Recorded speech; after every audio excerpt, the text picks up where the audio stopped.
Olá, seja muito bem-vindo ao canal 7 de Teologia. Aqui é o professor Sérgio Lenz e mais uma vez vamos parar para pensar sobre escola bíblica dominical. Naturalmente, uma pré-aula, um pequeno resumo, porque a aula mesmo você terá no domingo pela manhã, a partir das 9 horas da manhã, em todas as igrejas mais perto da sua casa e, claro, mais perto da sua Bíblia, tá bom? Bem, antes que nós leamos o texto bíblico, o texto áureo, pensemos no tema desta lição, é importante que também nós nos lembremos de ver se estamos inscritos no canal. Gente, é um negócio sério. Todas as semanas eu tenho me reinscrito no meu próprio canal. Pode um negócio desse? E outros canais que nós acompanhamos, como Vibe de 2, Aventuras de Guto, naturalmente não tem uma explicação lógica para isso, mas o fato é que semanalmente parece que tem uma limpeza lá no YouTube e a gente acaba perdendo as inscrições. Então é bom que você confira se está inscrito, deixa o like, compartilhe com seus amigos e aí nós vamos crescendo e anunciando a palavra de Deus, tá bom? Bem, a lição do próximo domingo será a lição de número 8 e ela tem uma temática interessante que é missionários fazedores de tendas. Eu até mudaria aqui para construtores, né? Mas vamos obedecer o texto bíblico e aí fica bem mais fácil. E o textuário está em Atos, no capítulo 20, no versículo 34, que diz o texto sagrado desta maneira: Vós mesmos sabeis que, para o que me era necessário, a mim e aos que estão comigo, estas mãos me serviram. E a verdade prática é a explicação disso. É possível servir a Deus e aos outros por meio de sua profissão, onde quer que você vá. Bem, fato é que a introdução desta lição ela vai trazer perguntas pertinentes, perguntas importantes. Por exemplo, é preciso abandonar a vocação profissional para exercer o chamado missionário? Olha outra pergunta. Só existe apenas um modelo de chamado missionário? É uma pergunta interessante.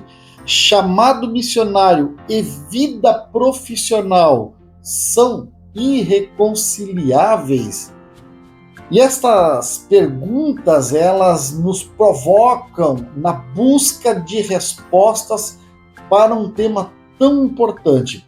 Porque a lição que nós teremos diante de nós, ela vai abordar questões práticas. Então, o ponto 1 da lição: a vida profissional de Paulo e sua vocação ministerial. E não podia começar diferente, a não ser começar pela vida do apóstolo Paulo, o grande exemplo de missões do primeiro século. O segundo ponto da lição: missionários fazedores de tendas. E por último, vai trazer então uma temática importante: vocação, profissão e missões. Bem, a meu ver, além de tudo quanto a lição já traz como explicação para o que vai ser tratado, para o objetivo que queremos alcançar, nós precisamos nos situar na realidade do primeiro século. Qual era a realidade? A igreja que ouviu o próprio Jesus dizer aos seus discípulos e aos seguidores mais próximos, enquanto ele subia, como o texto diz, era assunto ao céu, ele dizer e repetir aquilo que havia dito muitas vezes aos seus discípulos quando estavam sozinhos, que ele iria para o Pai e que não passaria uma geração sem que ele voltasse e que as coisas haveriam de acontecer muito rápido e que sinais haveriam de acontecer para a sua volta. Então os discípulos, eles viveram numa ardente expectativa da volta iminente do Senhor para os seus dias. Era como uma viagem de bate-pronto, uma viagem de negócios, vai e volta, e nós já estamos partindo para uma nova realidade. E é dentro dessa perspectiva que Jesus não volta nos primeiros anos e a igreja precisa crescer, mas a igreja ela estava acomodado num circuito muito próximo de Jerusalém, das terras conhecidas à sua volta, de modo que o Senhor precisou mandar um pouquinho de perseguição. E nesta perseguição, a igreja então começa a se expandir. E na expansão surge a proposta de separar homens fiéis, chamados por Deus, para serem enviados ao campo de missões. E você conhece Atos dos Apóstolos e sabe aonde nós vamos chegar. E aqui que você vai encontrar a história do primeiro grande missionário, o apóstolo Paulo, que vai nos trazer, não que ele fosse o primeiro, mas é o que vai nos trazer grandes informações através dos seus escritos, não só na pena de Lucas, nos registros de Atos dos Apóstolos, mas também nas suas próprias epístolas. E Paulo ele nos dá o grande ensino da versatilidade. Eu acho que essa seria a palavra-chave a ser abordada nesse domingo, versatilidade, ser versátil e conseguir adaptar a sua realidade à realidade existente à sua volta. Porque Paulo poderia, sem nenhuma dúvida, e ele mesmo aborda isso, dizer aos que recebiam a palavra dele, as suas cartas, e os que eram abençoados através da sua exposição bíblica, ele poderia dizer: agora vocês me sustentam, eu estou aqui para fazer mais, quero fazer mais, mas eu preciso de colete à prova de bala, de carros blindados, eu preciso de escolta armada, de segurança, e vocês que se virem, correm atrás disso para mim. Mas é preciso entender que a realidade de Paulo, que pedia estas coisas, ela também precisava ser atualizada com a realidade à sua volta. E qual era a realidade à sua volta? A igreja do primeiro século ainda respirava aquele modelo específico neotestamentário, onde a igreja tinha tudo em comum, ninguém investia em propriedades, ninguém investia em grandes posses ou guarda de dinheiro, porque na sua mentalidade Jesus haveria de voltar iminentemente, não havia razão por que guardar dinheiro ou comprar bens, móveis e imóveis. E aí Paulo, entendendo isso, entendendo que ele não poderia dilapidar a igreja que já sofria com a falta de tantas coisas, ele coloca em prática a sua visão de reino para o momento e não deixa a sua profissão que havia sustentado até então de lado, mas coloca ela exatamente como mola motriz financeira para que ele pudesse, de fato, tocar a obra e fazer o seu sustento acontecer ao longo das suas viagens missionárias. E é sobre isso que a nossa lição vai discutir, vai tratar os assuntos, porque quando nós olhamos para temas como missionários fazedores de tendas, a discussão aqui está: para que alguém seja missionário em nossos dias, ele precisa deixar o seu trabalho, ele não deve estudar. Qual é a recomendação que devemos dar? Bom, existem pessoas que são pagas pela igreja, a igreja que tem sede administrativa, que tem CNPJ, que tem a sua estrutura hierárquica bem definida neste mundo, ela então acaba pagando algumas pessoas, e são as pessoas que recebem salário, ou para não dizer salário, uma prebenda, uma ajuda, e às vezes é uma ajuda até financeira boa, uma ajuda bem tranquila. Mas perceba que esta não é a ideia única que existe. Nós temos que entender que cada ser humano, cada jovem, quando começa a aprender acerca da palavra de Deus, seja em casa, seja na escola dominical, seja através dos seus mentores, líderes, ele precisa ser instigado a buscar uma profissão. Todo homem, toda mulher deve ter a sua profissão, a sua fonte de renda, a sua forma de ganhar honestamente a vida. A partir daí, quando ele já não tem mais medo de carteira de trabalho, como alguns segmentos têm, ele então passa a se sustentar e correr atrás de melhores condições financeiras para poder tocar a vida para frente. E pode acontecer, no meio deste percurso, que algumas destas pessoas sejam chamadas pelo Espírito de Deus para serem integrados, pagos pela igreja, assalariados pela igreja institucional. E aí você vai perguntar para mim, pastor, como é que funciona isso? Bem, é um negócio um tanto quanto misterioso, verdadeiramente misterioso. Fosse dar uma resposta prática, eu diria para você, como nascer com uma cor dos olhos específica, ou da cor da pele específica, ou com uma condição biológica vantajosa que não fica doente com a maioria das doenças comuns. Não é você que escolhe, você é escolhido.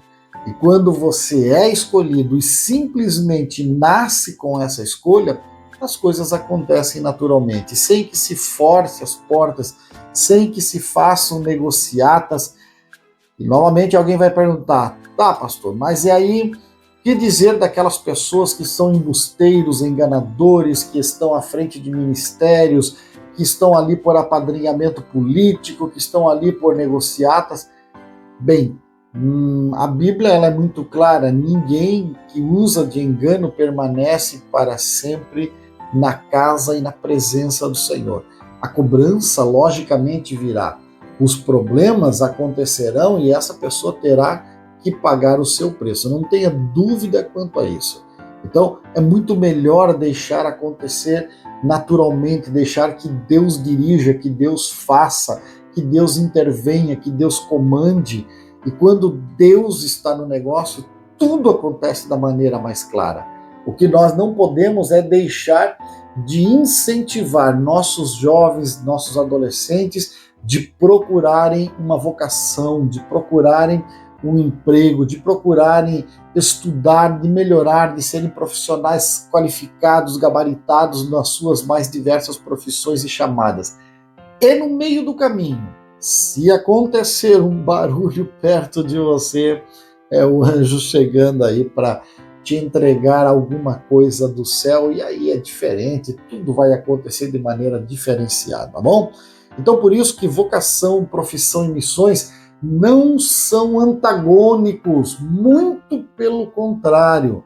Alguém com uma profissão que seja não somente bem remunerado, mas que seja reconhecido na qualidade daquilo que faz, poderá ser muito útil no campo missionário. Imagine você aí, um médico sem fronteiras, imagine alguém com um curso de enfermagem, imagine um bom construtor abrindo e construindo templos para adorar a Deus. Imagine você um bom administrador sendo um pastor que faça com que as coisas aconteçam mesmo com poucos recursos, mas um bom administrador fará sair de poucos recursos boas obras.